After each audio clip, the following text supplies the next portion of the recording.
Halo sobat sekalian, selamat datang kembali di channel Tutor Science.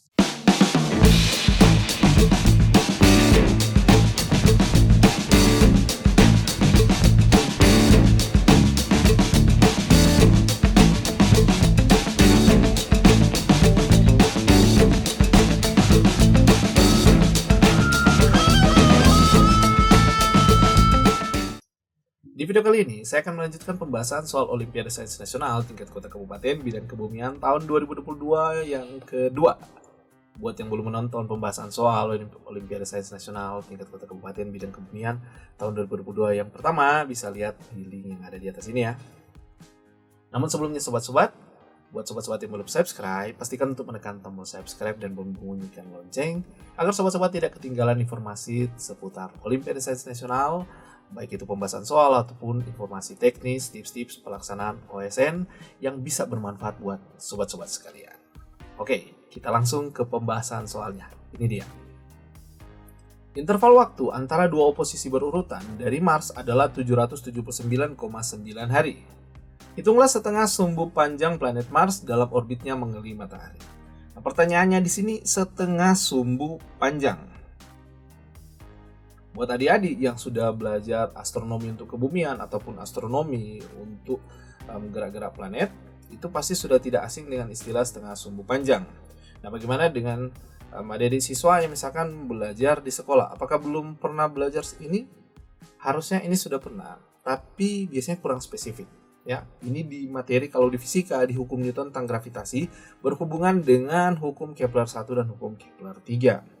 Nah, untuk istilah setengah sumbu panjang ini berkaitan dengan bentuk lintasan dari 8 planet, termasuk juga asteroid ya, yang di antara Mars dan Jupiter dalam mengorbit matahari. Di mana orbit dari 8 planet itu cenderung berbentuk elips. Nah, semakin elips atau semakin lonjong lintasan, itu maka nilai eksentrisitasnya semakin besar. Tapi di soal ini saya tidak membahas masalah eksentrisitasnya ya. Saya akan membahas masalah sumbu panjang dan sumbu pendek. Kalau di elips itu punya dua titik fokus. Nah, sesuai hukum Kepler 1, itu 8 planet itu mengorbit matahari di mana matahari berada pada salah satu titik fokus. Jadi saya misalkan dia ada di sini ya. Ini matahari. Nah, di soal ini kita membahas planet Mars. Nah, Mars ini mengorbit. Dia mengorbit. Jadi misalkan ini pada saat dia di posisi terjauh, kemudian ini berada di posisi terdekat. Nah, ini cukup ekstrim gambarnya ya, di mana eksentrisitasnya sangat-sangat besar. Tapi biar penggambarannya lebih jelas ya untuk lintasannya. Ini ada sumbu panjang, ada sumbu pendek. Sumbu panjang itu untuk setengahnya biasanya disimbolkan dengan A. Ya. Kemudian untuk sumbu pendek itu disimbolkan dengan B. Nah, untuk penyelesaian soal ini sebenarnya menggunakan persamaan yang cukup sederhana. Mungkin buat adik-adik yang saya bisa selesaikan ini dengan penyelesaian sederhana, yaitu T kuadrat per A pangkat 3 sama dengan 1. Ini simpel saja. Nah, ini rumusnya dari mana? Nah, ini rumus sebenarnya yang sudah familiar kalau di sekolah, yaitu di hukum Kepler 3 di materi hukum Newton tentang gravitasi, yaitu T kuadrat per R pangkat 3 itu konstan. Nah, kok bisa persamaan ini sama dengan persamaan yang di atas? Nah, ini berhubungan dengan bentuk lintasan planet Mars. Nah, kita lihat ya. Kalau misalkan saya gambarkan seperti ini, maka kita bisa lihat ini ada, kalau dari pusat ini ada jarak dari titik fokus ke pusat elips, itu simbolnya C. Nah, tadi saya sempat singgung eksentrisitasnya. Jadi eksentrisitas itu E sama dengan C per A. Tapi saya tidak bahas lebih dalam lagi. Nah, kita lihat. Setiap planet itu punya jarak terdekat dan jarak terjauh. Jadi saya membahas kenapa kedua persamaan ini bisa sama. Ya, biar mudah penyelesaiannya dan biar familiar antara pelajaran di sekolah dan pelajaran astronomi, termasuk juga astronomi untuk kebumian ya. Oke, kita lihat. Jadi kalau dilihat ini misalkan Mars ada di posisi jarak terdekatnya atau perihelium, kemudian ada jarak terjauhnya aphelium. Nah, jarak dari Mars ke ini misalkan saya simbolkan L1 ya. Ini jarak terdekat misalnya. Nah, kalau dilihat di gambar, kita bisa lihat untuk jarak terdekat yang ini L1 bisa kita hitung kalau diketahui setengah sumbu mayor ya, itu atau setengah sumbu panjang itu A, maka L1 bisa didapatkan dengan mudah. Kalau kita lihat di gambar itu sama dengan A kurang C. Untuk L2 itu sama dengan, kalau kita lihat di gambar ya, untuk jaraknya yang L2 ini jarak terjauhnya, L2 itu sama dengan A ditambah C. Bisa kelihatan ya di gambarnya. Nah, kalau misalkan belajar di sekolah, kita mempelajari ada T kuadrat, kemudian ada R. Nah, berhubung lintasannya ini berbentuk elips, maka R itu tidak pakem ya. Tidak dalam satu nilai. Nah, R ini bisa dia umpamakan sebagai jarak rata-rata. Nah, karena ini ada jarak terdekat, ada jarak terjauh, jadi kita bisa buat perhitungan untuk menentukan nilai R. R itu sama dengan rata-rata dari jarak terdekat dan jarak terjauh. Jadi, R itu rata-rata dari L1 dan R2. Jadi, kalau cara menghitung rata-rata kan dijumlahkan kemudian dibagi 2 ya. Jadi, L1 tambah L2 per 2. Maka kita akan dapatkan A kurang C tambah A tambah C per 2. Min C tambah C kan 0 ya. A tambah A itu 2A per 2. Nanti kita dapatkan nilainya A. Oke, ini dia. Maaf, terhalang sedikit tadi ya. Jadi nilai R itu sama dengan A. Jadi jarak rata-rata itu sama dengan setengah sumbu mayor. Jadi kalau misalkan di sekolah kita belajar bentuk hukum Kepler seperti ini, maka agar lebih mudah familiar dengan istilah-istilah astronomi, persamaan ini bisa dituliskan juga dengan dalam bentuk T kuadrat per A pangkat 3 sama dengan konstan. Penyelesaian hukum Kepler 3 ini terutama hukum Kepler ketiga yang akan membantu kita dalam menyelesaikan soal-soal ini. Ya, kita lihat.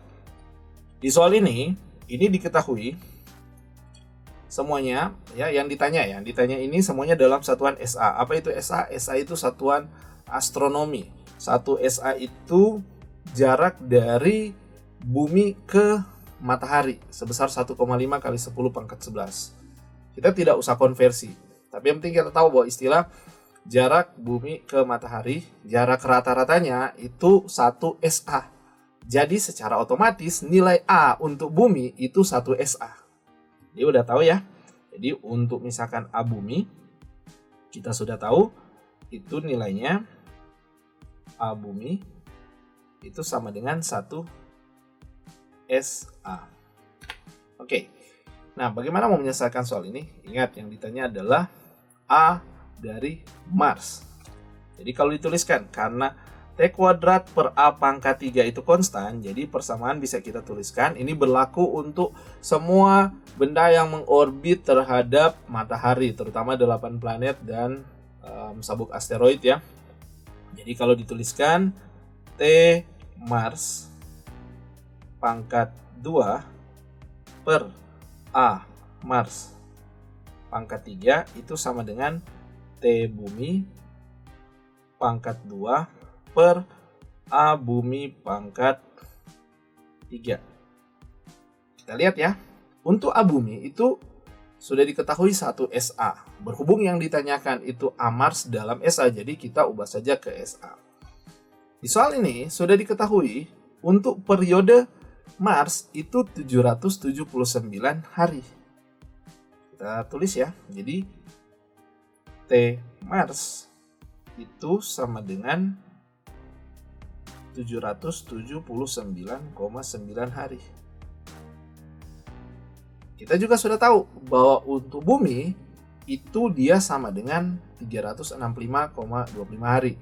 Atau bisa ditulis dalam tahun, yaitu 1 tahun. Coba lihat ya, untuk perhitungan di samping ini, kalau misalkan T bumi dalam 1 tahun, maka ini akan jadi 1 pangkat 2 per 1 pangkat 3. Jadi inilah sebabnya kenapa persamaan kalau misalkan kita nyatakan periode dalam tahun dan setengah sumbu mayor atau setengah sumbu panjang atau jarak rata-rata itu dalam SA, maka kita bisa buat persamaannya menjadi 1. Jadi, untuk mempermudah perhitungan, jadikan setengah sumbu mayor itu dalam SA dan periode dalam tahun. Di sini sudah diketahui T-Mars itu sama dengan 779,9 hari. Hari di sini menurut definisi bumi ya. Jadi kita tinggal bagi saja dengan 365,25 hari, setara dengan perhitungan untuk 1 tahun di bumi ya. Jadi 779 hari itu sama dengan 2,14 tahun. Nah, selanjutnya kita tinggal substitusi nilai ini. Nah, sudah sama kan untuk ruas kiri dan ruas kanan. Periodenya dalam tahun dan A-nya dalam SA. Untuk T-Mars itu 2,14 pangkat 2 per A-Mars. Di sini ini yang ditanya ya. Untuk A-Mars 2,14 pangkat 2 per A-Mars pangkat 3 itu sama dengan 1. Ini tinggal selesaikan ya. Dengan matematika sederhana, maka kita akan dapatkan ya, untuk nilai A-Mars pangkat 3 itu sama dengan 2,14 pangkat 2, atau A-Mars setengah sumbu panjang Mars itu sama dengan 2,14 pangkat 2 per 3. Ya, di kebumian kita bisa menggunakan kalkulator. Jadi tinggal pencet saja di kalkulator, maka kita akan dapatkan hasilnya itu 1,66. Ingat ya, satuannya SA. Ini nilai untuk setengah sumbu panjang Mars. Kita lihat 1,66. Di pilihan itu tidak ada yang tepat 1,66, dan yang mendekati untuk jawaban pilihan ini adalah 1,52. Sebenarnya ini bisa juga ya diselesaikan dengan cepat. Buat yang menghafal atau mengingat setengah sumbu panjang atau jarak rata-rata planet dari setiap planet ke matahari, maka dia akan mudah untuk menjawabnya. Tapi secara analitik inilah cara penyelesaiannya. Oke. Bagaimana sobat-sobat? Bisa dipahami kan? Ya, pastikan untuk terus pantau channel ini dan ikuti untuk pembahasan soal-soal selanjutnya ataupun informasi-informasi seputar Olimpiade Sains Nasional yang bisa bermanfaat buat sobat-sobat sekalian. Sampai ketemu di video kita selanjutnya dan bye-bye.